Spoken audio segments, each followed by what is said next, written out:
Mbivans mu studios Siraje Rubwama nina Ahmed Katerega Musazi ate ne Kyazi Rwomushana. Simanyi Honorable Muwanga Kivumbi ajja kuba ntuukako waba nga tali mu mpaka za bya mizannyo. Aisha Kabanda kuchambala fibamu iba Luganda ne bazaba bakawo kubanga batadda essente mu bijaguzo byaffe by'abavubuka bali bekomamma nti kubanga abavubuka baffe benali nibagamba bana ababaka ba Parliament ya Uganda era bwe babatuukiridde bakoze bulungi. Okay. Siraji ntandikira wuwo nga bulijjo ku nsonga y'omusango gwa Mwami Besigye oluvannyuma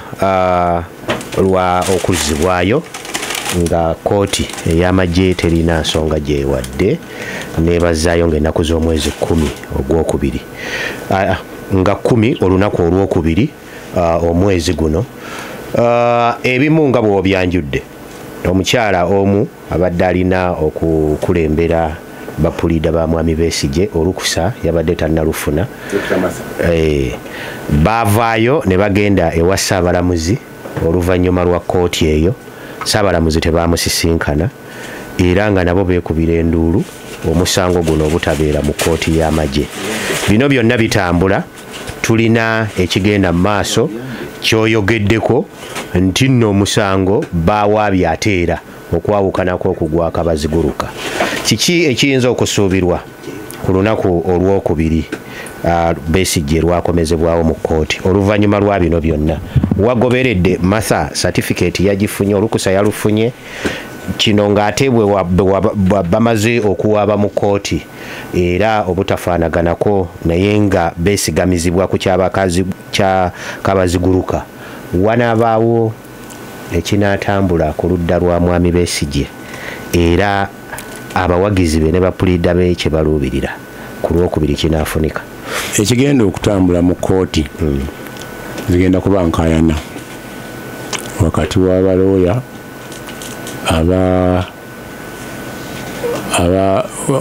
Haji Obedi ne Besigye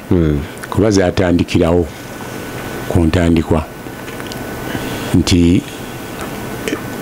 entaputa y'amateeka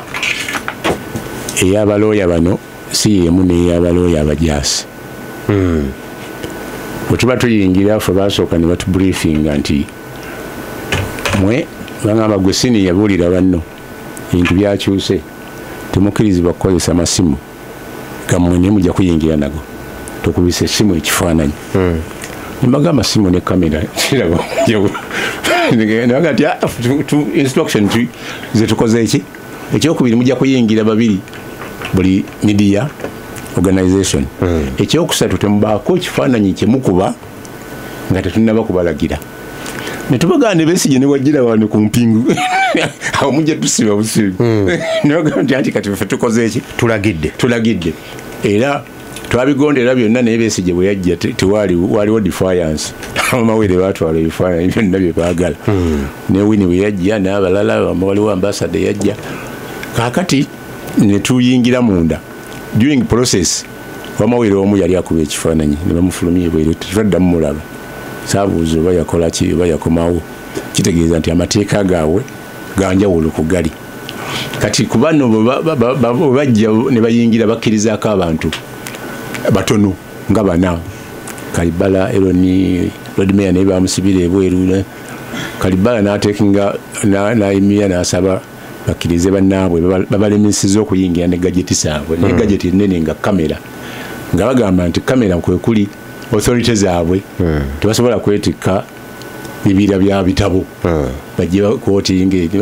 ne final oluvannyuma Brigadier Mugabe chairman wa kooti n'abagamba nti kale mugende mweteese nkomewo kooti yadyaninga emirundi 3 kati contest eriwo teyatuukibwako ku olwo kubanga eyalina ogituusa yali kapiteeni wa legal team Martha naye nga talina lukusa, talina practicing certificate ya wano naye yajja nayo n'agamba agirina naye nga tasobola ku addressinga court Eloni Kalibana kati argument nezijja ku ntegeera y'amateeka nga judge advocates yabeera ku side ene ya yaputira ko abamemba wa court kuba bo tebaba n'amateeka nesalire bonna n'abagamba nti bano tebasobola kutuwa ku addressinga court nga tebatuwandiikidde mu bujjuvu nti tugenda kubeera wano in 48 hours olwa quotinga UPDF Act olwo n'abagamba nti aero n'agamba nti kati gwe oli rhetoric ateeka ligamba ne wano wetuli client asobola okuloeta lawyer n'abanga alina practicing certificate nga tababuulidde nga talabye na ssaawa ezo ne bakayanira okuva nze nasoma myaka 5 nze nasoma ki kati kooti eyo ey'amagye bwebaamu okunyuma tosobola kumalako nabo yensonga lwaki Besigye olumu ne Kalabu Alaka teyamalako ne Tumwine nga yamugamba mu office of court who is robbed kati Tumwine ngalowooza robbed ayogera kuno okubba who robbed era okakana namusiba namuwa option yakusasula 10,000 oba okusibwa emyezi 6 on record naye mukulu modaleta bonzikiriza nkyalifayinga kino akulira court martial tayina kuba lawyer tayina kuba lawyer but court martial eyina judge advocate eyina aba lawyer abalina okuwabula chairman so bw'okozesa statement nogamba I am robbed tosuubira because nawe mu journalism mwina tamuzi zammwe buli profession ena tamuzi zaayo tosuubira tali mu profession yo kukitegeererawo mangu kitegeeza you get so oli judge advocate ate aba alina okumunyonnyola naga robbed kitegeeza engeri gye twambala and I'm very sure abangi bali tebakimanyi nti engeri gye mwambala is kuwa kote ekitiibwa mukiyita that time you have used it naye ndaba baloya because media people n'abaali byomufuzi mukikozesa okusiga ekifaananyi kiri kiterebwa eri omugenzi waliwo ne terms abantu ba bulijjo ze batategeera nyinyi ne mu kooti za bulijjo omulamuzi ayinza kugamba I don't see you naye nga mutunuuliganye naye nga toyambadde nga bw'oteekwa kwambala ekyo kitegeereka naye si buli muntu nti akikola ki akitegeera naye judge advocate kwolwo yali asobola okunyonnyola nti omusajja abadde ategeeza kino naye tiyayamba era Lord Mayor bamuconvicting ne munne kakati ekiri gisiti eriwo kakati omusango guno gukyali ku preliminary objections ku lwokubiri we guba gutandise chairman yagamba ajja kuwa ensala ye gujja ku formation n'okuwa ensala ye oba bagenda mu maaso n'omusango oba bagenda mu maaso n'objection y'abano bwe bagamba nti bagenda mu maaso bano balilayikira okugenda okuoptinga out nga kabaziruka ne byalugaba bwe bakola emabega kakati ekyokubiri omusango guno gubaataddemu East African Court ne basavingako Attorney General wa wano n'owe Kenya bawaabidde ensi zonna okumenya treaty ez'enjawulo okusiba abantu bano saawa ezisaba mu 24 obutabakkiriza okubateeka mu kooti y'amagye nga n'emu ku prayers bagamba nti kooti eno eyimirire kati ekyo kirayikire okutwala obudde ku lwokubiri nga ne bagamba nti tetusobola kulinda ruling yaffe kuba naluli judge advocate yagamba nti tubasome ruling naga nti sigwa otuvuga yadde omusango gwo sigwa otuvuga tukyalina bye twagala okutereeza naye chairman n'abakkiriza boogeremu ne Besigye ne Lutalo ne bamala eddakiika yabawa eddakiika 2 ne bakoma mu ddakiika 3 ne basaba another adjournment gye yakola ki giyakkiriza naye nga akkiriza lwakubiri kuba kooti tetuula abantu batuula ku lwokusatu oba olwokuna oba olwokutaano babeera babasasudde ensako ez'enjawulo bajeti yaabwe gye balina yakutuula ennaku 2 Monday ne Tuesday kakati ekyo ne kibeera awo naye bwe kinaabanga ne Mulyagonja tabawadde Justice Mulyagonja tawadde kapiteeni waabwe gundi ejja bagenda kubanga either balondawo akulira legal team oba bongerayo ekirala naye what is expected nti already baloya abenjawulo bagenda kuva mu Pan African Political Forum South Africa, Tanzania, Ghana, Nigeria. Kati abo simanyi oba notice banda bagifunye ninga wo drama ekyaliwo nene kyesuubire ebbanga limaze mu kooti nti wajja kubaawo ekigenda maaso hearing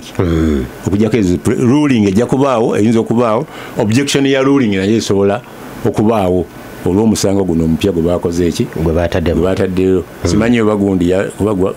bagutadikayonganya nakubidde ku Attorney General nga tanzira mulekera message simanyi oba ategeka okubaddamu babaga nti mu nnaku 45 tebataddeemu defense yaabwe Attorney General wa Kenya ne wa Tanzania bajja kuguwulira expert bawe ne ruling yaabwe. Okay, gasimbaga ne bannamawulire. Siraaji bwatyo ensonga bwagiwunzise ku kiki ekisuubirwa okubeerawo. Siraaji mu kooti ensonga azimazeemu ebbanga. RDC simanyi endowooza yo n'okukuba ttooki mu bigenda mu maaso. Olwedde waliyo omusango oguteereddwayo, wakyaliwo abantu okufuna olukusa okubaako ebbaluwa ze bafuna okuwolereza kiki ngera ebibeera mu kooti we byogerebwako ekitono gwe kiki kyosuubira okusinziira ku bintu nga bibadde bitambula ku lunaku olwokubiri? Ekisooka nti kyenjagala okutangazaamu ku bantu nekiyinza okuba nga kyange ku bwange kyekya kooti ezo ng'ez'amagye ze nasooka okuzuulira mu biseera bya special military tribunals nga bawozesa bano abayeekera nabaki naye bawosanga n'ababbi n'abalala naye ekyamuteesekezaawo kooti ezo ng'abantu beenyenguza eyali muki mu kooti eza bulijjo kati ne ziva ku kuwozesa emisango egyazo. Yayinawo special military tribunal ey'aba smugglers ne economic saboteurs ndoza Brigadier Rwehuru yali major yali akole ya Eastern Province Eastern Province ne Busoga Province naye ng'ate ekifo kye yabanga second in command twagitanga te Kasijjagirwa renaissance what Shoeside Reconnaissance Regiment. Kakati naye ewaffe Sembabule waliyo enkaayana z'ettaka ate omanyi abaabi by'ettaka abamu bwe bakozesa kooti zaffe aba special military tribunal ne bajja nibagusaala bulungi abantu ne bavaayo nga bagamba nga twawona omusango okugenda mu kooti y'amagye abantu ne baba very happy. So ekyo nakyo abawuliriza mubeeremu nakyo nti olumu kooti zino ate kuba zino kooti zaffe tuzimanyi era tuzissaamu ekitiibwa niwe olumu kooti ezo ez'enjawulo era bano musiye baali bataddewo tribunals ez'enjawulo kooti ez'enjawulo nyingi lwakuba ndowooza funding state funding naye nga background yali emisango giyitirira mu kooti eza bulijjo n'abantu baali batandise okufuna obuzibu naki ne kooti eza bulijjo eyo background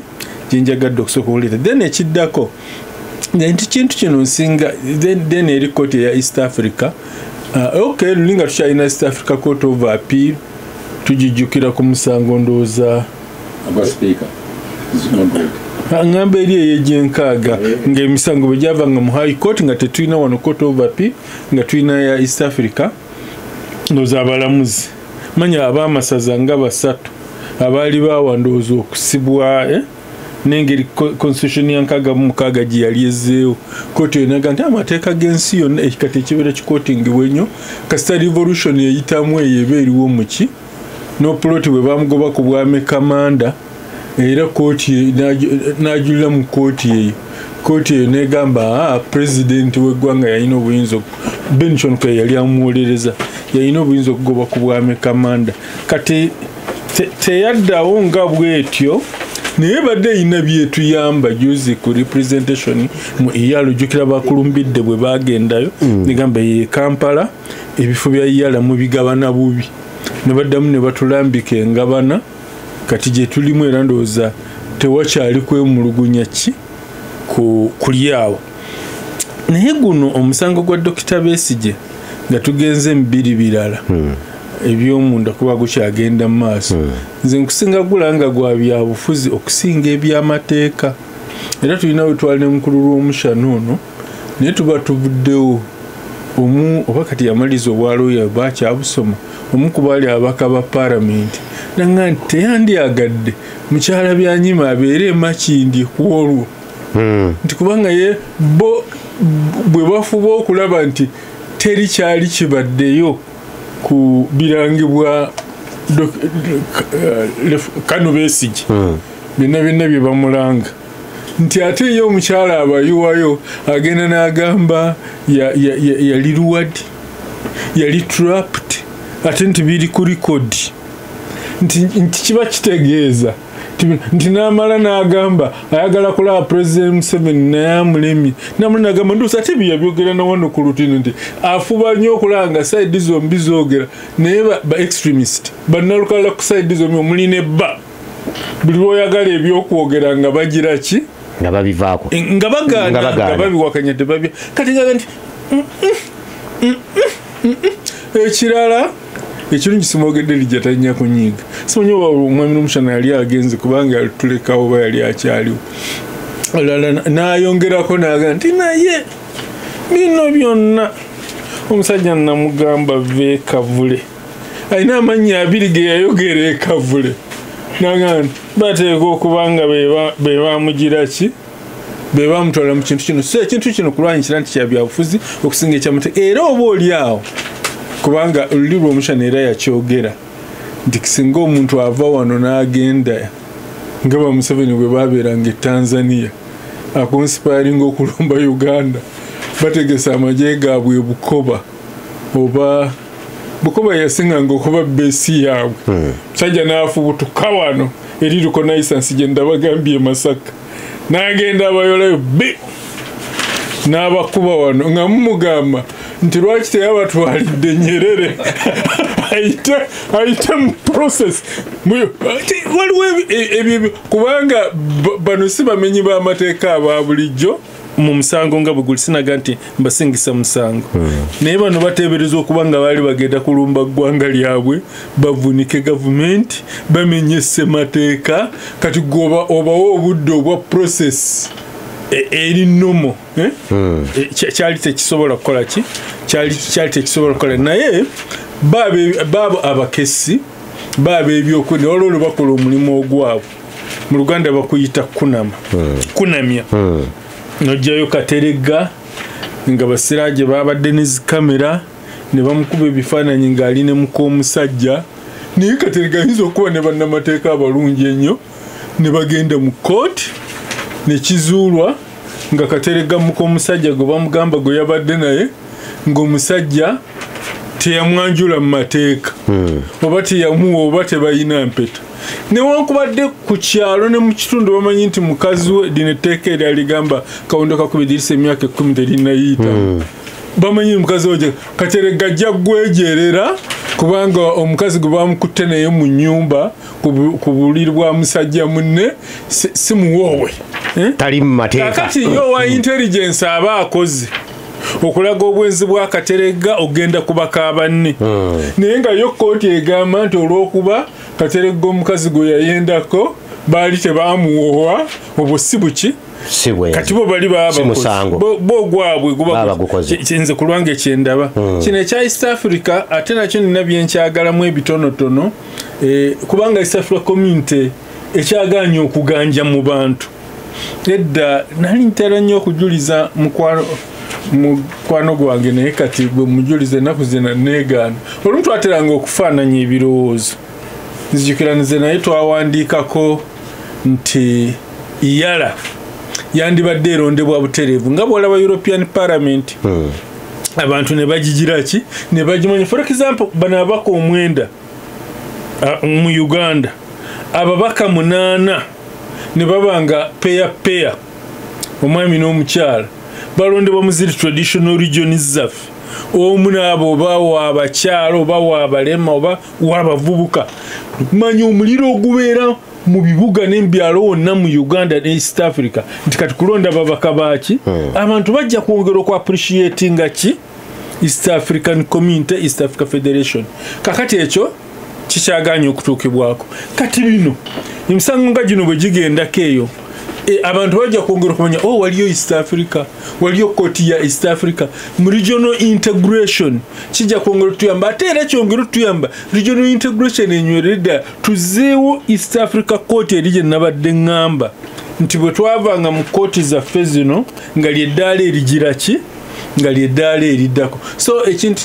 ekino nze nkiraba nga kya byabufuzi era nze nsubira wini position ye nsuubira nti yamagezi era in fact nabadde ndaba ku side zombi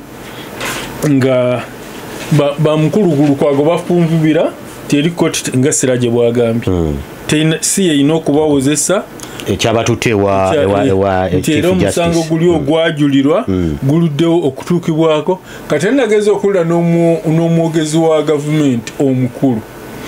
ofoono ngagamba kakati mweru kwago lwaki mweru mu olulimi kyekibagana ogenda mu constitutional court ne muvunaana nti Besigye agibwe mu court martial azibwe mu high court mulinda ki ekitegeeza eventually ebintu bijja kutambula bwe bityo naye bwaba nga waaliwo olukwe kakati lwolwo olukwe be bannyinirwo baamala Kateregga baamulaga nti baamukwatirewo omusajja oba omusajja wampeta oba si wampeta omwewamuka omusajja oba wampeta oba si wampeta ebyo birala naye Kateregga bw'aba yali talina kyabadde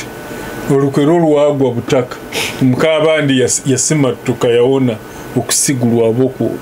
n'ebirala ebyandigendeddeko gasimbagane ne bannamawulire nkomawo ne Lwomushana temuvaawo gasimbagane ne bannamawulire Walusimbi Evans mu studios Siraje Lubwama nina Ahmed Kateregga Musaazi ne muto wange wano Walusimbi naye wali ku kamera okubatuusaako byonna ebitambula mu maaso siniya wange kibaza abatumidde aliko emirimu gimukuttemuuko badde ndaba aba Buganda think tank babeera kuno nga bagoberera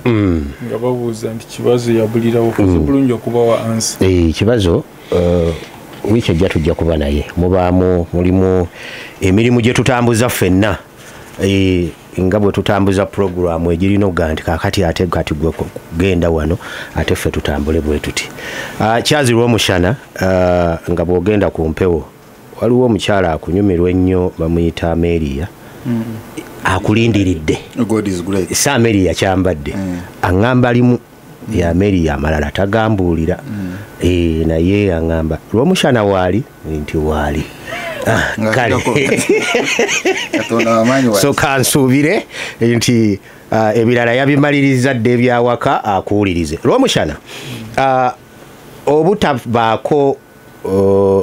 ng'abakulu we boogedde ekibuuzo kye mbabuuzizza emisango giri mu kkooti kiki kye tusuubira ku lunaku olwokubiri naye kino kirabika nga kiwanvumuko mu byokwerinda n'ebirala kiyinza kuggweerawa era bw'obanga okiraba gye kyatandikira aba akitandika bwe bayinza okukisuubira okuggwa oba eppeesa lye baanyiga liyinza okuba nga lyeryo lyennyini oba n'ekirala kale naawe kiki ky'osuubira ku lunaku olwokubiri Besigye ng'akomezeddwawo mu kkooti kakati waliwo oli kyakola ng'omulaba yeeteeba ggoolo so bw'oba olishuwa nti yeeteeba ggoolo ariko lwaki omulabula oli omulaba agenda kweteeba ggoolo ate oyagala buwanguzi kale ku lwaki omulabula nogamba gwe ogenda kweteeba ggoolo the court martial okujulira okusembayo ng'oyise mu court martial is the court martial of appeal Yes. Civilian. Y'abantu basatu. very good yesembayo Yesembayo. bo tebagenda mu Supreme Court tuliwamu Eyabwe tebagenda mu lifayo. Court of Appeal iteeka ly'amagye ya UPDF lyateekawo ekyo neligamba this is the final court and I think waliwo omusango mbadde ngusoma mu Court of Appeal Court of Appeal yakkiriza nteteeka lyeriteekawo final Court of Appeal nga iteeka bwe lyateekawo nti emisango y'okulonda tegenda mu Supreme Court yes no that's yeteeka mutandikira mu High Court ne gukoma ku Court of Appeal ne gutagenda mu Supreme Court iteeka yeriteekawo ekyo an act of parliament kingamba then ale ne babeewo neteeka nti the first court waliwo omusango etajulirwa their cases nga gwo teguliiko kujulirwa and one of them is the presidential petition judgment ebeereki emu tosobola gamba nti I'm talking about the case so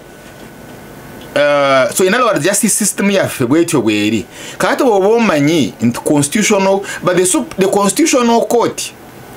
eri supreme forget about ngo appearance on Supreme Court but constitutional court kyesalawo nga kya constitution nega kino tekikirizibwa constitution that is final right that is final bwobanga toki appearance mu Supreme Court kakati omusango gwo bakotinze ogwokubiri gwe batute mu the East African court tebagwa appearinga gwe ba appearinga gwakabaziguruka ekitegeeza mu byamateeka byaffe tokkirizibwa kutryinga civilian muki court martial mu court martial therefore kino kitegeeza side y'aba Museveni kyekola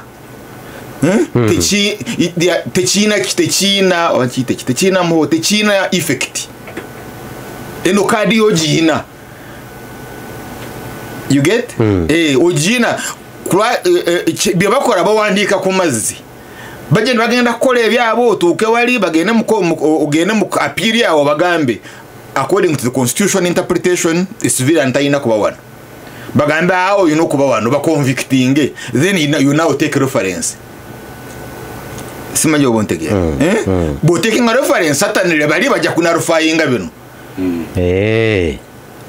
you get so kati lwaki ate omulabula n'omugamba gwe collect your act mangu ontwala awatuufu woofuniramu nzija wano tofunamu ntwala awatuufu gy'ofuniramu wano tofuniramu that is mu Uganda bwe mubanga mulimu justice kakati kyobona nyine njawukana nabano activists Besigye Kyagulanyi sokolindeko katono njagala nina wenjagala omuwuliriza wange nange wenjagala oyongera omukkaatirizaako awo okulabula kwoyogerako kwekuluwa kubanga ogambye nti singa baleeta okujulira eri gye bagenze bano kye baliko bali ku byabwe njagala oyongere onzitaanyiriza omuwuliriza wange ategeere waawo kukiriwo kati n'ekyagenze mu East Africa the chief magistrates court the magistrates court teina jurisdiction on capital offenses emisango erimu okufa erimu okusayirwa okufa mada ebyo tebinaamu teina jurisdiction tekirizibwa kukozesa kiri mu mateeka kakati wakweta mu chief magistrates court bw'otekinga plea olyaga tetuyina ki jurisdiction bakiyita jurisdiction tetukkirizibwa kukozesa ojja kukozesebwa high court because yeyina ki jurisdiction n'ebbeeyiri byonna genda obisaba eri nawe kati nze bwe mba mpoza wano magistrates court ne DPP nayagala mpozese mada in magistrates court aba akola nsobi yes in other words judgment ya magistrates court is of no effect so Besigye wali mu court martial yes is unconstitutional okay Ocharaba the constitutional court has already held it is constitutional. So bwe tubanga indeed tuli mu byamateeka bali bye bakola bawandiika ku mazzi so ku lwaki obalabula kati nkutegeera singa badde ogamba nti bya kutagoberera amateeka procedure manya biti that's a different matter. No, oli agamba it's an constitutional, it was a decision of the constitutional court. It's of no effect. So bano pane bwegamba nti Besigye ensi yo wagiryamu olukwe therefore you are sentenced to death. Bwe kikyokola ki oleeta appeal.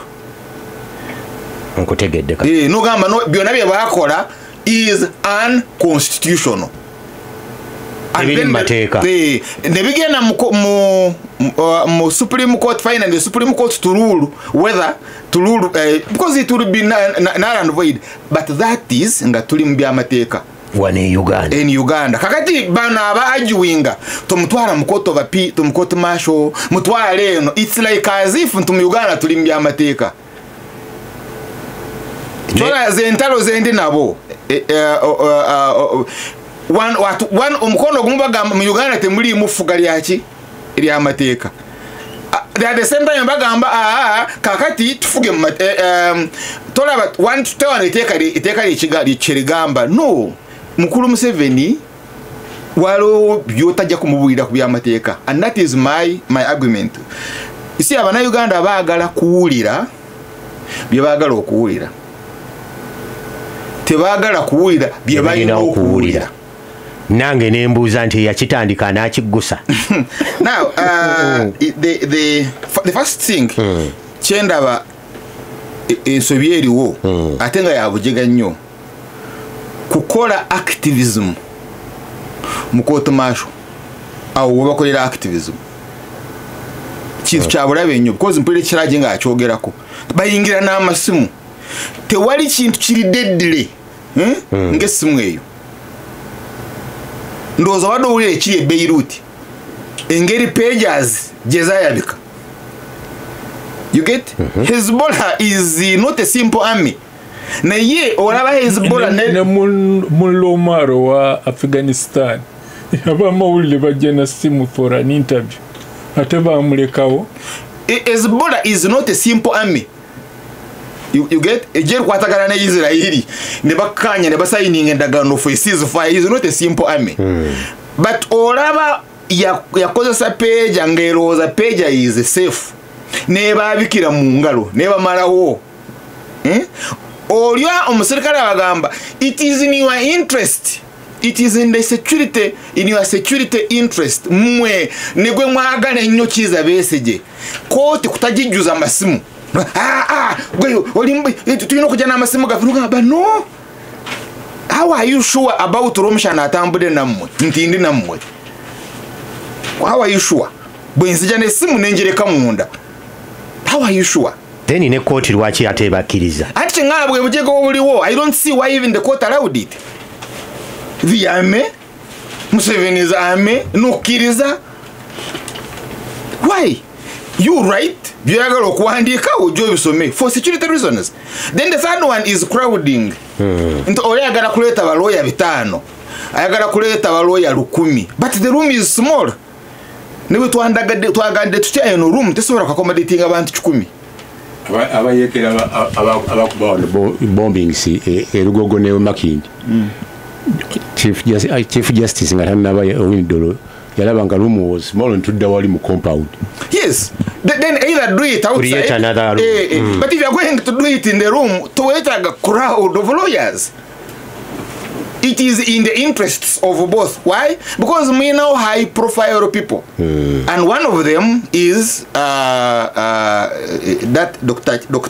Kizza Besigye, ne chairman wa court. Those ones are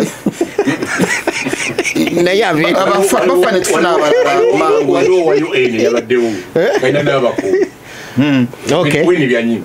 Now then ekyokubiri ono gwe mwina is a suspected insurgent.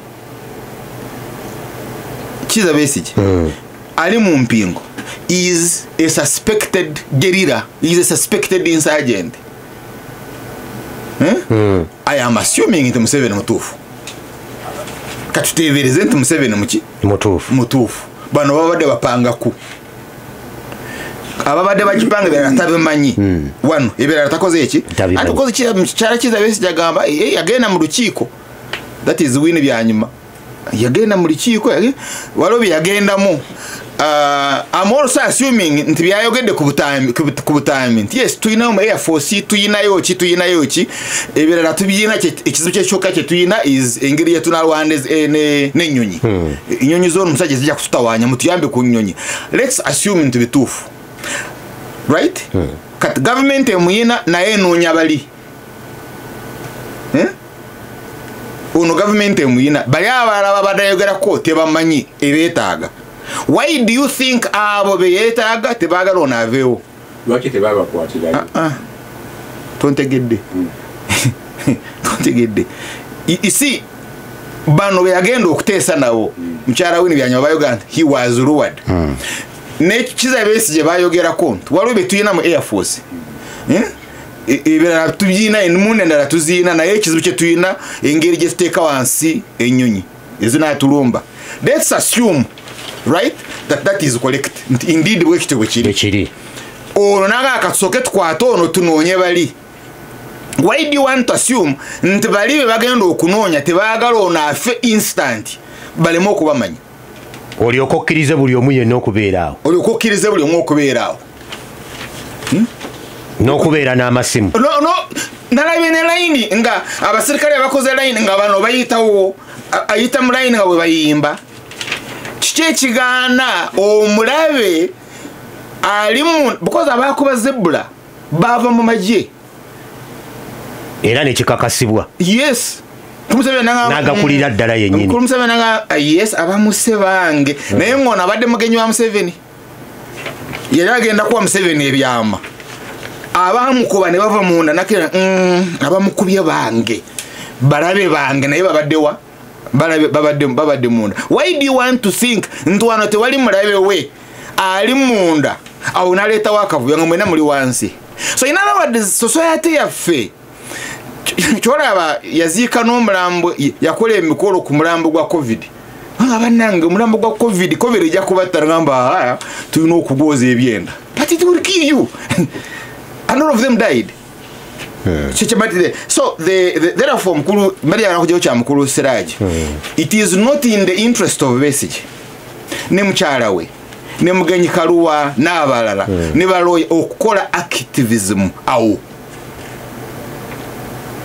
ne kooti okujikkiriza yo koota bebafu singa mbadde nga ndi wali mubuyinza singa bonna bali mukomera the entire command all of them by now they would have been in prison. To allow that? No, because bakola ensobi.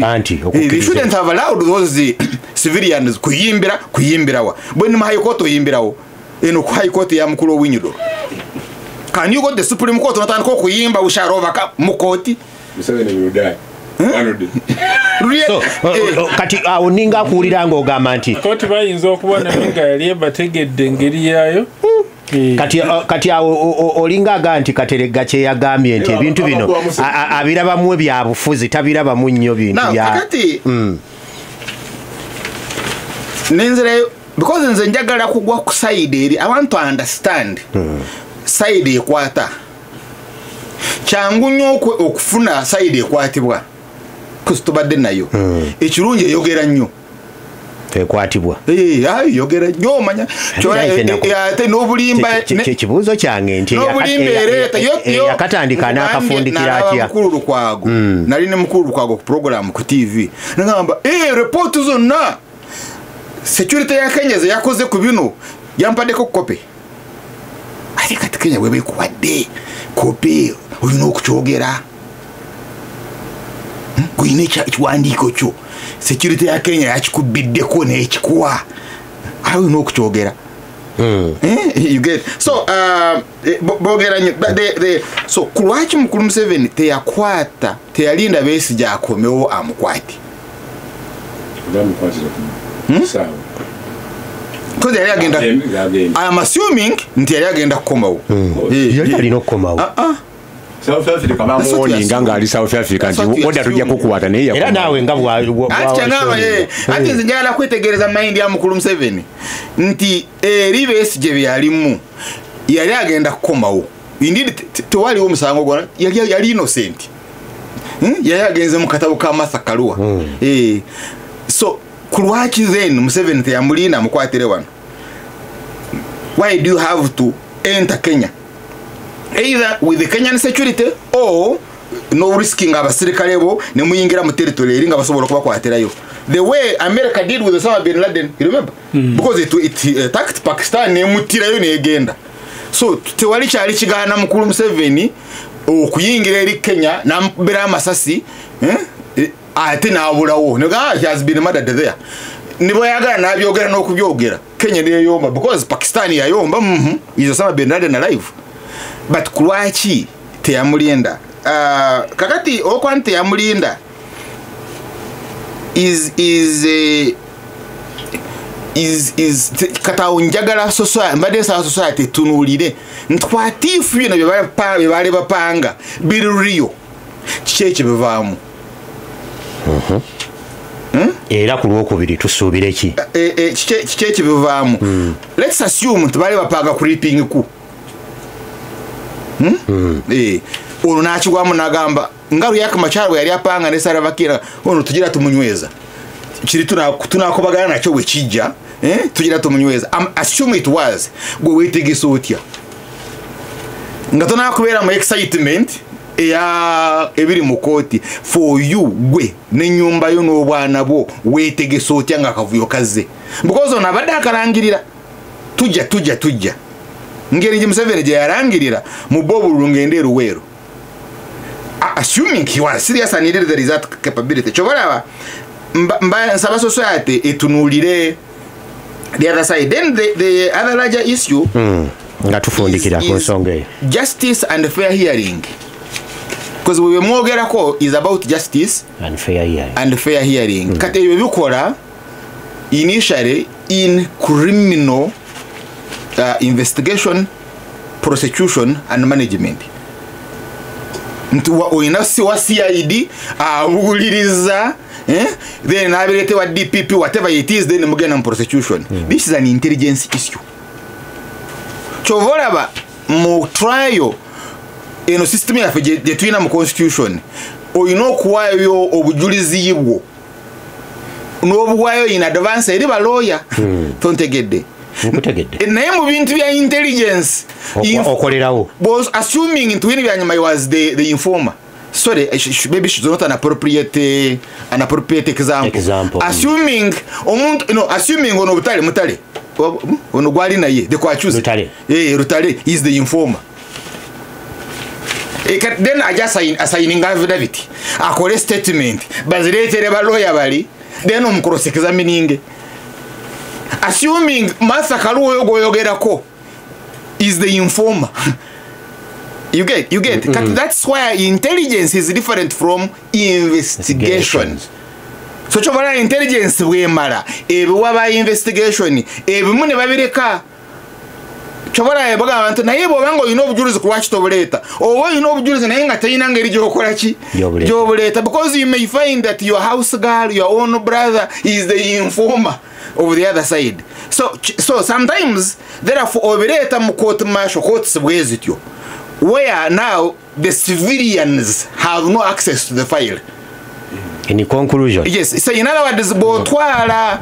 case no, and I'm not justifying that, but ngeza ho kulaba dilemma security jeyina botwala bino eri Joan Makagezi. You remember but DPP aba chobalaba ibintu ebimu byatwala direction je byatwala bo bitwale yo then you have to hand over this file civilians and bebizu byabakama byabasanganga now therefore bino si bya justice byaki bya containment containment ono kyabadde agenda okukola omudisrupting otya engeri gy'okuba omuntu enkuuli aleme kuteeba ggoolo n'agwa okay bajja kufuula bajja kuwa red chovala punishment is severe gasimbagane ne bannamawulire lw'omushana nina senior counsel wano omuwabuzi wange ate nga muwuliriza wange nnyo senior counsel Radis Kiza Lwakafuzi muwuliriza nnyo muwuliriza wange nnyo ate nga muwabuzi wange nnyo mu buli kyenkola nkutumiddeko nnyo webala okuwuliriza ngambye kindly also send my regards to Karoli Lwomushana. So okay kanso request eno kandabe bwenjimaliriza nja kubanga njituusa naye nga webale okuwuliriza nina kojja wange Kuris Kibuuka Sembatya ali eri mu Sweden naye muwuliriza muganda wange Ivan Sembusi Kalerwe naawe bwotyo naawe kwoli owuliriza n'abalala bonna mbebaza okubanga muwuliriza. Siraji tugenda ku lunaku olw'eggulo olw'omukago emikago mingi egibaddewo emikago kumpi javiira ddala Musuubi Jijo TDA abantu abasinga tebakyuka bigambo n'amannya bye bikyuka erimu oluusi ne lyeyongera ku ddala eddala erimu ne livaako naye nga n'ebyogerebwa tebikyuka. Ensonga y'olunaku lw'eggulo Mwami Mpuuga yatongozza omukago ogwa DA naye jjukira ate waaliwaawo HA yaliwaawo ebyensimbi ne bigireetamu obuzibu awo gwali tegunnaba na kuva mu kisenge ensimbi ne zigira shwi ensimbi we zaafuluma ate ensonga ne zigenda ne zitabuka naye ng'ensonga eryemu kujja Mwami Museveni mu buyinza naye bw'otunuulira embeera eno ensonga gyekwatibwamu buli muntu ayinza okugaa tewali mutawaana buli muntu bw'ajja n'endowooza ye tewali kiyinza kugaana naye simanyi bw'okitunuulira kino lwaki emikago gino gigaanye okunywera buli kaseera egiba gyenywezezza oba egiba gikwataganidde awamu mpawoka ag'akaseera nga gibumbulukuka era bantu be bamu buli kaseera be baleeta endowooza babikkako bubisi oba ne babikkulako bubikuzi eri Bannayuganda leero tugenda kukola kino babiseeko leero tugenda kukola kino babikuddeko naye nga tebakyuka ekyamujja eri kyekimuleese wano ate era ekyamujja eri era kyekigenda omwawula wano. Bannayuganda basuubire ki mu nsonga nga zino eri mu bannabyabufuzi naddala mu kaseera kano ke tulimu ennaku si nnyingi oba omwaka gukye kati gulimu gumu gwokka okudda mu kisanja ekirala naddala ab'oludda oluvuganya yo gavumenti n'agikulira waali abatunuulidde akaseera ketulimu tugenda kulaba ebintu bisatu malis sabotage n'okuwaayiriza ebyo nabiraba ku mandi ku musango gwa Kizza Besigye okwali ne Mpuuga y'omu ku bajja okusympasayizinga ne Besigye honorable era Martha n'agamba nti munyiivu nnyo okuba nti ba female UPD soldiers bamusubjectinga ku naked body search twice ku geeti ne bamwaza yenna nga bamutuuse ku mubiri n'avaawo nayingira wano ku kooti distance ya meters ntono agamba ne baddamu ne banjaza kikye naleka eri kyenajja nakyo okuva eri ekyantuuse kyebataafuna ne banziramu wano kati eyayinza okuba mukulu Siraje twali fenna nga mukulu Kadaga asanyukira okuba nga Barack Obama yali awangudde bwe mbasiirabidde no incident gundi yojijjuke nga tubadde tususse okugira ki okwazibwa bali ba Republican olw'entalo ze bayina ne bannaluka n'ebiki naye ku bisaawe eyo embeera gye tuyitamu okuva ennaku lahijja mbadde sinaddamu kugendako bweru wa Uganda nakoma okugendayo yali 2016 ng'eyo embeera gye tuyitamu ku bisaawe kati yakyuka emakinde kyadde kyanjawulo kulwanyisa terrorism. Of course sekyanjawo naye agamba lwaki bazzeemu emirundi ebiri bamulabye ng'ava wali bamwaliza ne bamuddamu wano distance nga ntono bweti ekyokubiri security wise oli ayinza okulekamu kapi omuntu mu wiki y'emu Dr. Kisakye amawulire gafulumidde naye yadduka nga obulamu bwe buli muki mu matigga naye nga y'omu ku babadde bali kumbiranye ne Chief Justice gwe bagambye nti bamulumbye kwano ku kooti nga taliiwo incidentally bamusanze ku kooti nga nina lawyer jaji gwengenza okulaba nayingira abamugambye nti taliiwo oyo Chief Justice yadde mayimba wakubiri yayagadde kola pyala butabasasula nga butamulaba nga talina yali naye nga tewalina mulamuzi yenna okujjako basobodde kulaba nda secretary ekyokubiri n'agamba Mathanga Zeri nti she survived the death tanawa details tukyamulinda akomewo ne Lukwago nga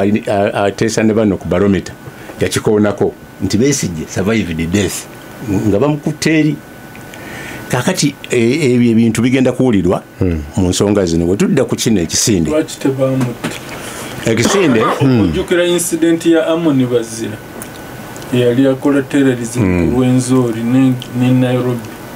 lwaki Besigye tebamutta obanga yasabayo anti nkugambye nti tugenda kulaba Marisa Sabotage mu nsonga zino amangu ddala nga mpulidde nti waliyo meeting eyo bampako kaadi nenjigaana nga nti sigenda kujja ey'ekisinde sibonoonera budde bwammwe kubanga experience gyendabye mu bisinde nga birimu Honorable Mabikke ya Emmala twatandikira Namboole nga tulonda meya wakati wa meya ne Sebaana ne Sebaggala ffe Makindi twavaayo constituency bbiri eyakyagaba kyali senior Mabikke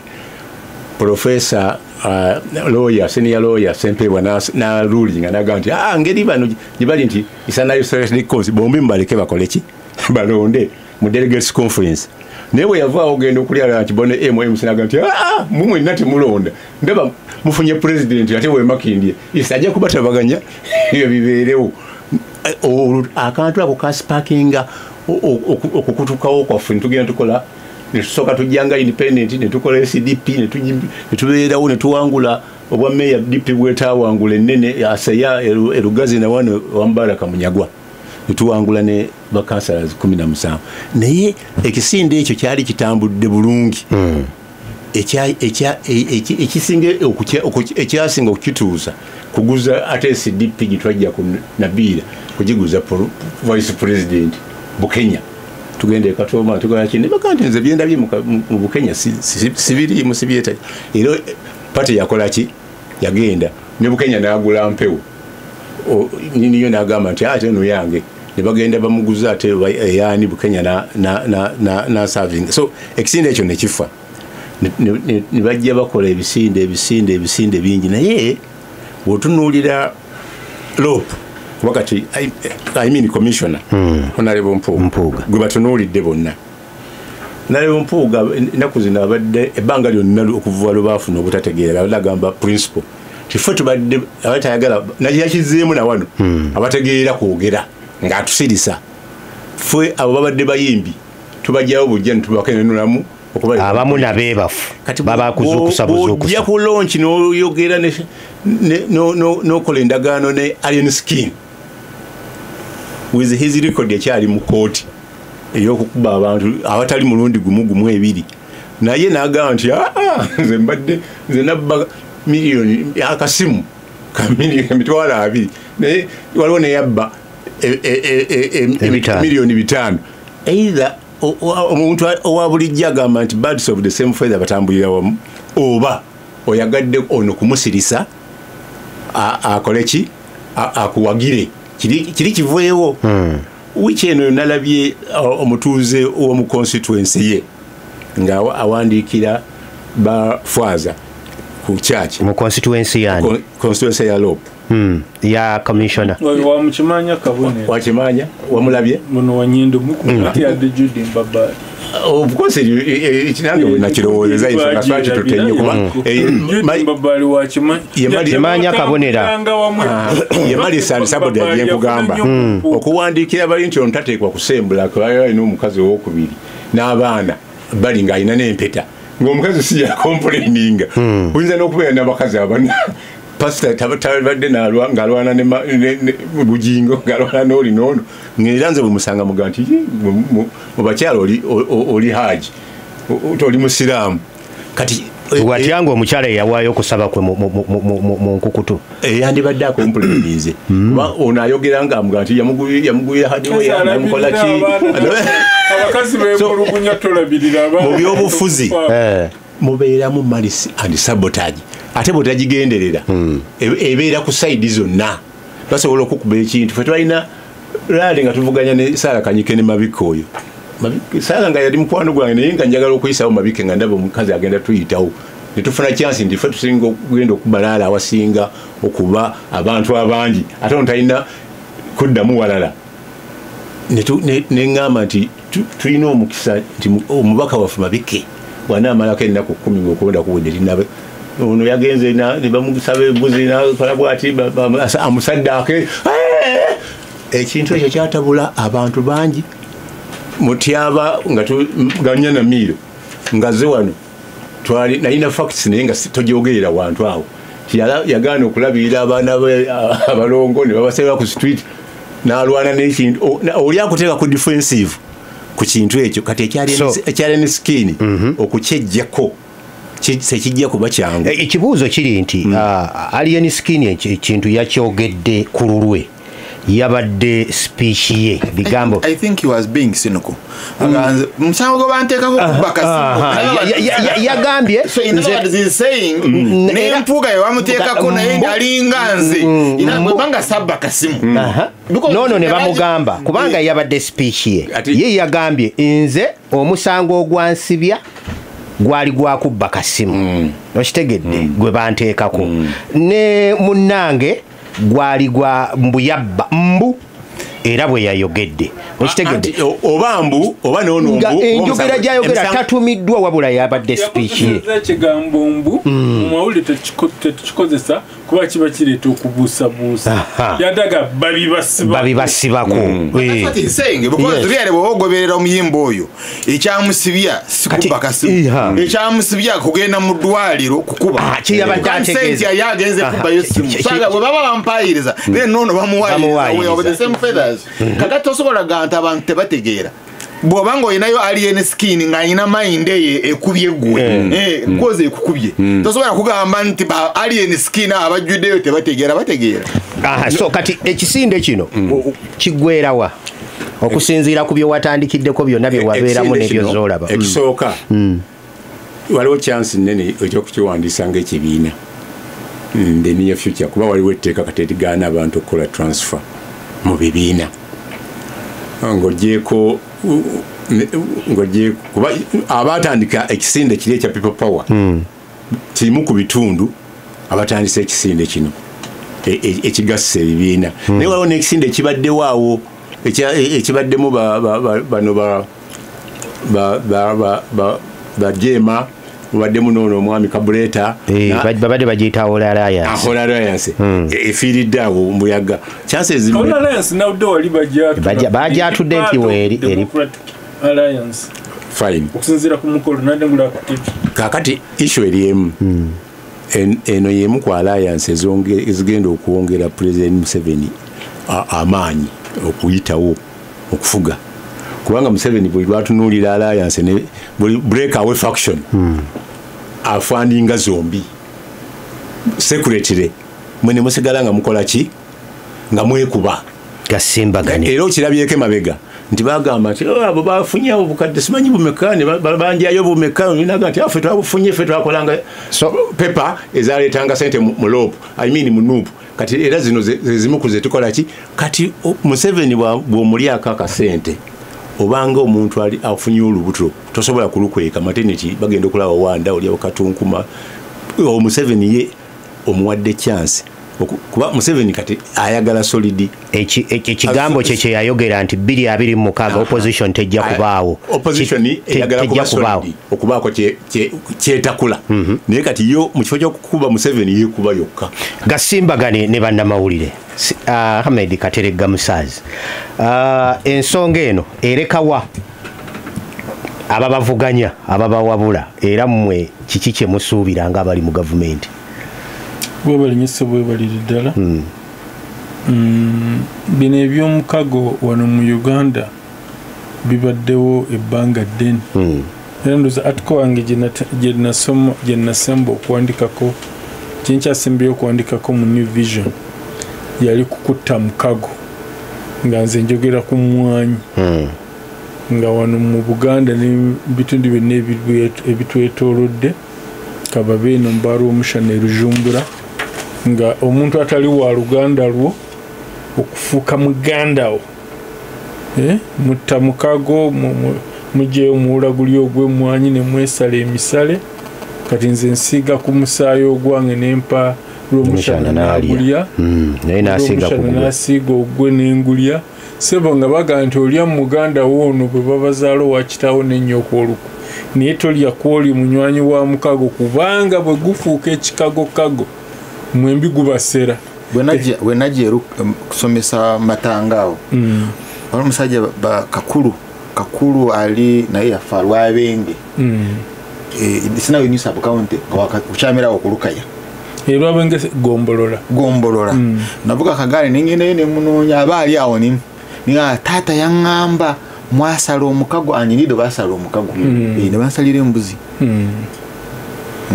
era bw'omulyamu olukwe nga bw'olaba ogwamuteesa n'obota mwemi mwendi nga temugize eki temufunyemu tegulina kufuuka kikagokago n'olwekyo topapa kutta mukago alliance yaffe mu perspective eyaffe ey'ekiddugavu naye nga alliance tubadde nazo bw'oba okitutu ndowooza alliance mu ngeri eyo be bantu olumu nga bandowooza za njawulo ne beegatta awamu kuba kati bw'otwalanga mu 8 ku lukuŋŋaana UPM lwe yasooka okukuba ku State Square kati Constitutional Square waaliwo aba Labour Party Labour Movement ebimu ku bibiina by'Obote wano bye yali yaweze mwalimu abafronas of course be baali bakikulembedde mwalimu abasapob nsambu be yayitanga trio bidandisali Kintu Musoke Kirunda Kiveedinda abafronasa nga bakulembeddwa mu Kategaya kakati abalebo baali bakulembeddwa mu Ignatius Musaazi kati ng'olaba yes tebalina bantu bangi aba UPC be balina nga bakubyerale Kololo n'aba DP be balina nga bakubyerale ku State Square awo ennyini naye ng'oli bw'atunula ng'alabamu a small future Uganda era akenadoko naga nti avuka bano abatwewagulako mu UPC ne DP babo batandise okugira ki fakti aba DP tebaali mumanyidozo wa DP yali asinga obwatiikirivu mo yali mu semina ate yajja verireti ndoza neko olwenyini baali bakyamukaka nga tannaba kukkiririza mu partizan ki ng'akyali nnyo mbiri ebya broad based movement naye ne bamugamba sebo olina okuba ne platform n'ekyo woona akisomeseza bannayuganda eyo maaso bakigire ki ate ndowooza bitandisa ne Kateegaya baali batuufu kaakati bwe nagina emikago oluli gwali gwa DP block UID ogwatandikira Makerere ne batambula ndowooza kyekisembyeyo then neeno DS kipya kubanga Bishop yakawumulo wa Kampala Diocese Assistant Bishop niringiye eno gye baalimu n'amama mbabazi ne bayita bonna erinnya eryo bano kye bajjako ndowooza ti mu kujatula bone balekawo Ziriani ekitegeeza omwoyo ogwo gutambula so bwe nabadde mbalaba lwakuba nti kyabuzeemu national ennungi ate nalaba mukulu Ogenga Latigo ng'akikuba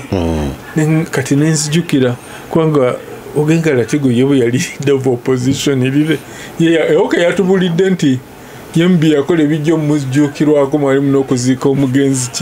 omugenzi Mayombo ne ngamba bono mpuuga ye adde taziika naye ng'olaba nti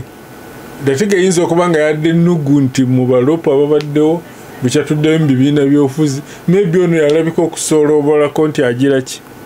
atandikawo ekintu ekirala ng'omuntu asobola okugyamu akagamba lwaki sinze kakati ate ne politics waffe yadde olumu tetwagala mwogera naye ng'aba reality abasayidi eri n'abasayidi z'emmengo tebatera kukwatagana tebatera kukwatagana kakati ate okuggyako kyenalabye ng'observation era negiteeka ku forum emu ya Buganda think tank ne bandisimisinga naye nze nga sobola kirekaawo kyabadde kya okubanga ku lunaku olwo kuba aluzze lulangwa n'ekifo we banaabeera kyokka ate nga n'emmengo balanga olunaku lwa tabamiruka w'abasajja kumpi ku kyalo kyekimu nyinza okuba nga just naye omuntu wa bulijjo kiyinza omubutabulamu naye kiyinza okugira ani yasooka munne Mengo yinza okuba ye yasooka kubanga era sirina gwe nnenya ku bombi sinenya omu naye ku bombi waliwo alina okunenyezebwa eyabadde asobola okukyusa olunaku ku kyalo kyekimu okubanga kwabaddeko ebintu ebinene bibiri Katerega bano babyabufuzi bali mu nsonga ndala abantu bayise era emikolo TV zibadde zitulagana mawulira bwe bava ku mukolo ogumu nga bagulabe kakati nze ekyo lwaki nkyogera nze ndi realist nti bwe ndaba ebyo ebintu ebijja birowooza ku biseera bya Uganda eby'omu maaso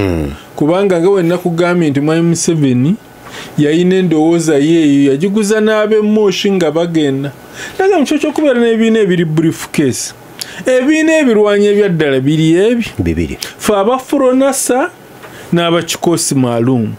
tukole front ebirala bitwegatteko including the traditional parties nga Kinga DP olw'okuba ebibiina ebisinga emmoshi byali briefcase Museveni byamuwakanya era ebibiina bya briefcase ebyo ne bijula mu NCC Obote n'atondawo ebibiina oba bimaka mutayiga discussion group ani era engeri eyo ennamba gye baakozesa okuggyako lule n'okuggyako binaayisa ennamba y'Obote nesiga baali baabayinga ekintu kya Museveni ebibiina eby'amaanyi bitta omukaga ebiri ku ground ebiri ku front olwali lutalo ebiri mu ddwaniro then ebirala ng'ebyobufuzi byegatteko oba oliawo bandigenza okuggyako Amin okutuuka Koboko oba Ennimule nga UNRF ogirabira ddala nti mass movement ng'NRM bwe yabeera mu 86 kakati ne ku kino ekintu bwe kiba kitandika maaso tukisubiramu omukago oba omwoyo gwa broad base ne batuba tuli mu bibiina byafuze ennaku zino twogera ku proportional representation Dr. Semogere yagyogerangako ennyo nene Mao mpulira agyogera ndoza n'empuuga agyogera tuyinza n'okuluka ku proportional representation nga teri nti ebibiina okuba represented mu parliament kyokka nene mu cabinet in fact mu French system tebalina nnyo nkola ya lead of opposition kuba bo kye bakola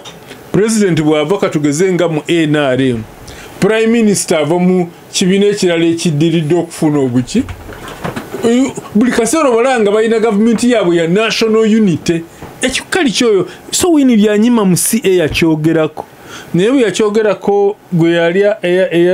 eyaddako okumuyamba yakitabusimu nga tebali mu plenary ne mu bukiiko buli bwe baali beegabanyamu wini byanyima yali ayagala babeere n'enkola ya French system nga president agavana executive powers ne prime minister ow'engeri atera okuva mu kibiina ekirala naye ate Sejjusa gwe yamuwa okukimwongererako ye yabyonoona nga tayagala kuleeta British system to president abe wa mikolo mbudde obwe yali ategeezanga Mwami Museveni mbu prime minister yaba n'obuyinza obugiva French system si bweri French system president ne prime minister bagabana executive powers ne president asigala yani ye superior prime minister atera kuva mu kibiina ekiddiridde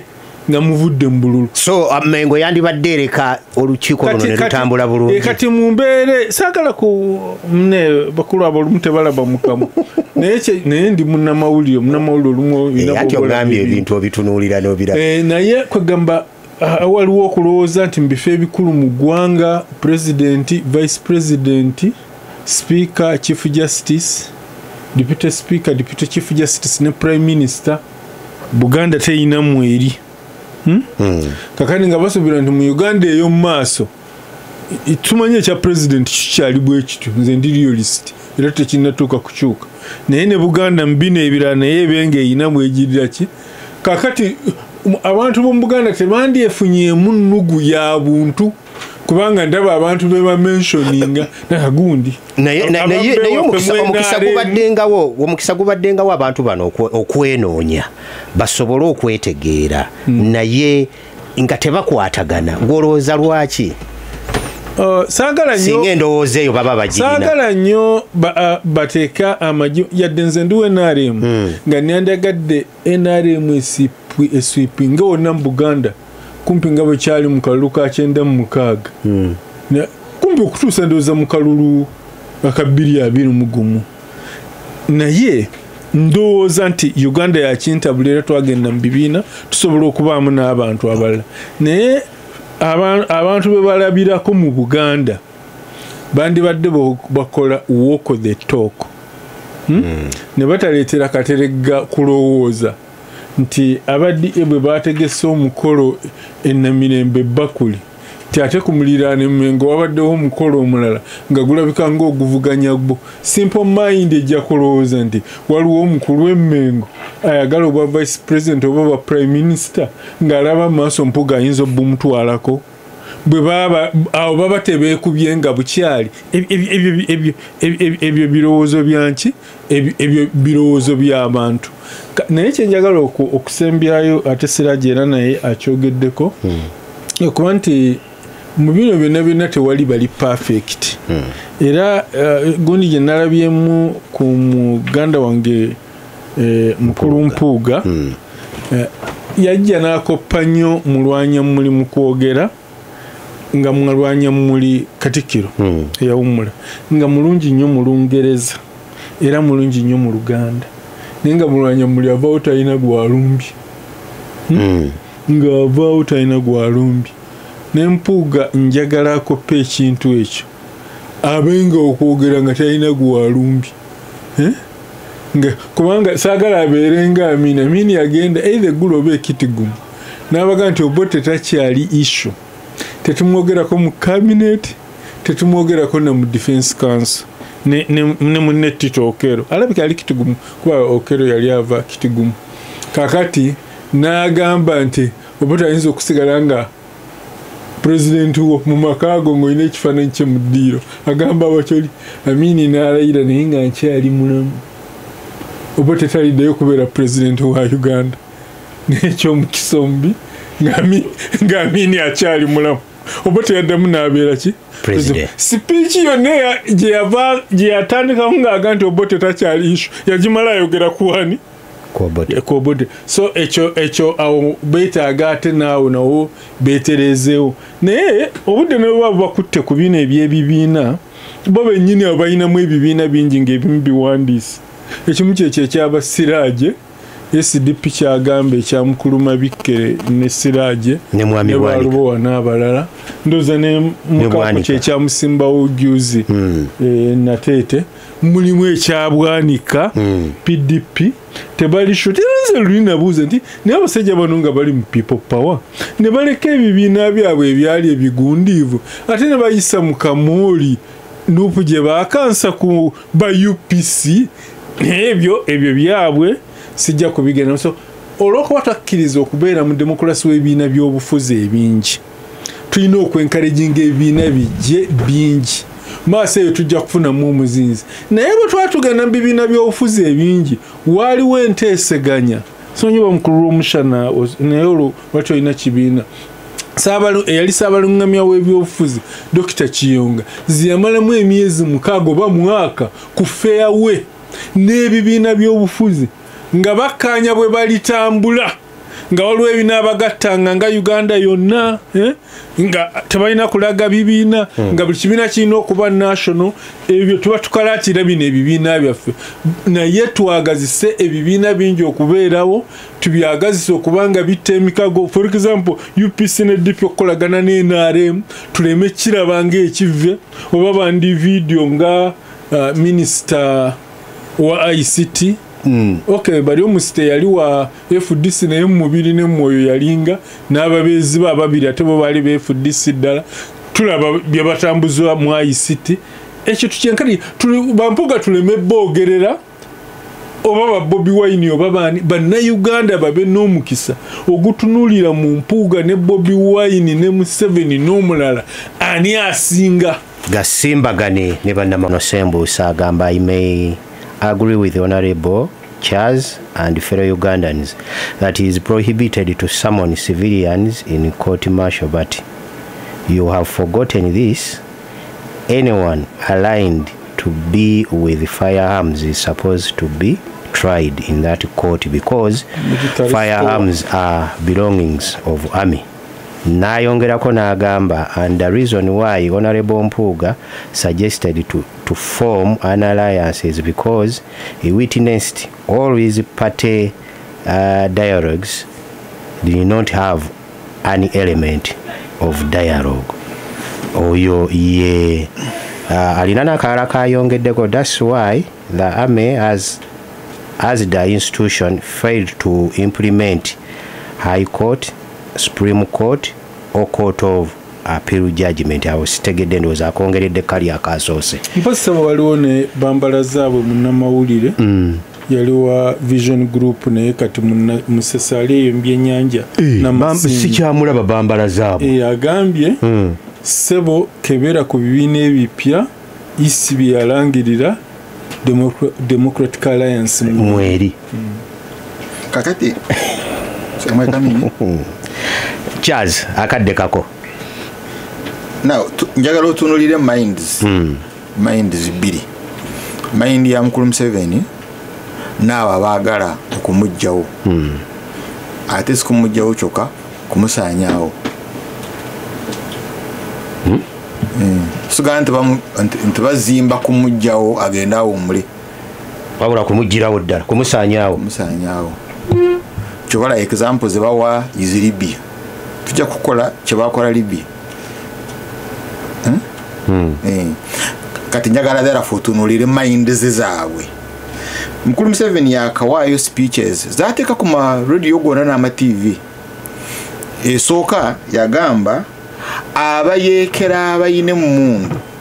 mu Congo bayingira mu Uganda omu ku omu. They don't come in a formation. Naye bajja 1-2-1-2. Si bwe kiri? Ekitegeeza mwebali yakkiriza bayingira. Ekyo kimu. Ekyokubiri naga bano ababadde bakola bigurupu ebyo byowulira, they are not one n'abayeekera, but they are essentially the same. That was his statement. Bw'obalaba suga nti katogo naye bonna kimu kyekimu. They are essentially the same. But si katogo n'emmere y'emwalo wejja okugatira oba etuuse mu lubuto oba etuuse ewa. Therefore eno ye strategy ye kubalwanyisa. Bwe bw'aba abatunuulira nga muli kyekimu nabali. Waliwo ajja okulya muwogo n'ebijanjaalo, waliwo ajja okusooka okulya omuwogo oluvannyuma ali ebijanjaalo. Ye bw'ati wabatunuulira. Kakati mu kubatunuulira okwo ne yeetegeka kati yakuwa still mu statement eri eggwanga sijja kukowa kugiddamu. Nagamba my strategy therefore is based on 4 pillars. 1, a strong state. That is amagye n'okuzimba ejje nga mbeetegekera. Ekyokubiri intelligence. Ekyokusatu pan-Africanism. Ne bamuddukira waweero nga gye bagenze Kenya nga kujjayo. Naye that time yakozesa Congo byowulire byasujja. Then eyokuna is maximum political cohesion possible. So I want to address myself to maximum political cohesion possible. Eyo gyakozesa okujjayo Mao. Mubo Mao mubi nnyo tebagaana kumubuuza. Ye yamujjayo. Ye amulaba nti abamuyina abakyoli abateera mu government. Nayo statement ye yabyogera olw'okujjawo olutwa beera abantu mwebali. Bwe batunula bwe bati ne balabayo Mao Katomala kamuleke musajja mukulu nnyo by'obulamuzi nagale kuba balayo Mao no kerorian bwe batunulira Mao bagamba mwetuli je tuli naye bano tebasobola kulaba Mao nti bwabeera mu DP yabwe nga bali naye bali beera abantu mwebali. Bote bafaayo kwekyo nti mulalango batagala dala kulaba ko kakati. That is maximum political question. What is their strategy? Eyabwe strategy eri nti bwe tunakola organization emu ani anaafuga sente ze tujja mu parliament ku percent yes y'ababaka abali mu parliament. Ekyo kiddamu Katerega kyabadde agamba bali bayina ekibiina ku lwaki tebakola ekyo. Ku lwaki tebayagala kukola alliance ne Mao because Mao yali akkiriza besimbe mu DP Kyagulanyi yesimba as a presidential candidate. You remember there is even when they made that council. But bonga bagamba bwe twesimba mu DP Mao yagenda okufuga sente ezinajja mu kibiina olwa ababaka abali muki abali mu parliament. Chovala wali bakola secretariat ingeri gye bagizimba nga kyo kye batunulira ensimbi ezivaawa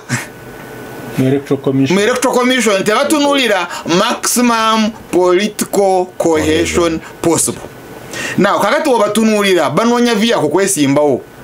It is because tobalaba and na birimu because the first meeting esooka ya DP reunion I was there nimba wa opinion zange kulwaki temukola kiri national mwene mufuuka base since tuina Kampala muina areas mu Buganda ze mumaze okukwata kati ni munoonyayo abalala nabone balayuka nga bali naki na wave eno. What's wrong with having a Ruzindana bwabakiriza kubeera presidential candidate instead of having bimulora abantu bachagula ne kibi mwanga kivumbi bani? Why don't you look at Ruzindana kugamba nabali nabo ne beera abantu bali muki bali mu kino nogamba kati twagala muganda tugenda kugenda mu kisenge tusale ngamba kale bagenda kugera mu bwe batinga olaba babirwaniramu. Now the second one is this initial strategy equal forum because all reform agenda then maybe Ruzindana mukadinyo wande baganda na was an example sagala genda mmanya I looked for a name which is safer. That name is neutral. Safer representing wonna erijo yagala mbadde safer. Kakati the idea of the forum Bab David Purukolu gye baleeta ba Maria Matembe nejjirako n'ekisumuluzo David Purukolu gyaleeta yali nti n'aba NRM n'aba NRA sagala kwogera amannya gaabo wano nga they were serving military officers balemese mukulu Museveni okufuna 2/3 bali tebatunuulira okufuna more than half. Ye mukulu Museveni tumulemese tufune ba MPs nga fe tusukka 1/3 alemo okufuna ki 2/3. Kakati ekyo bwe bagenda mukole ekibiina ne kifa bano kye banoonya. Are you looking at them nti banoonya at least members of parliament abaana abagaana okufuna 2/3 bw'obanga obadde kyoyina ekyo then mpuuga tuliberate to capture million bitane wa Museveni teyandibadde issue because you need the money. So wetaaga as many as possible abasobola ogendere wa Museveni ne bajjayo sente ne musitwala mu constituencies but lwakadde Sewungu alinga akuwakanya ate kuba Sewungu anti kakadde kawedeyo katize kanziruke mangu. Now nti Mao takkirizanga ko Kyagulanyi kubeera flag bearer wa DP. No, they were in those discussions. They were in those discussions. I know it for a fact. Okay. The kakati bwolaba weevu zino nga zitandika kimenyagana nsembeyo nakyo buli nkozi ngoberedde ebyobufuzi for now almost 15 years buli wabatandika okukola weevu zino ekiddako kufa they move parallel violence na politics zino bitambula nga biri parallel. Why? Because mass mobilization mu Buganda is built on hate, is not built on love. Nze bwemba njogera nga njagala Kalulu soogera ku birungi ebindiko mu njagale. Bwemba nesimena wa Lusimbi mba njogera wa Lusimbi nga mukola sitane mu mukyawe. You get that, so that I benefit from your hate. Now kakati wano waliwo modo genzi jentunulira nti mukuziika atidwa mu violence waba muzika wabeera olwale and wabeera olwale wabeera obusungu bungi nnyo ne bugalvanizing a population into hate. Ontegeera kakati kyenjagala okutunulira is mukulu Museveni akitunulira atya, akirumba atya, akyetegekedde atya. Is it going to be the same currency? Ajja kuba bapiikinga n'abateeka mu court martial nga bw'agira because ye strategy generator okulaba because ndaba weevu ejja nga weevu yakyase ku street akubwa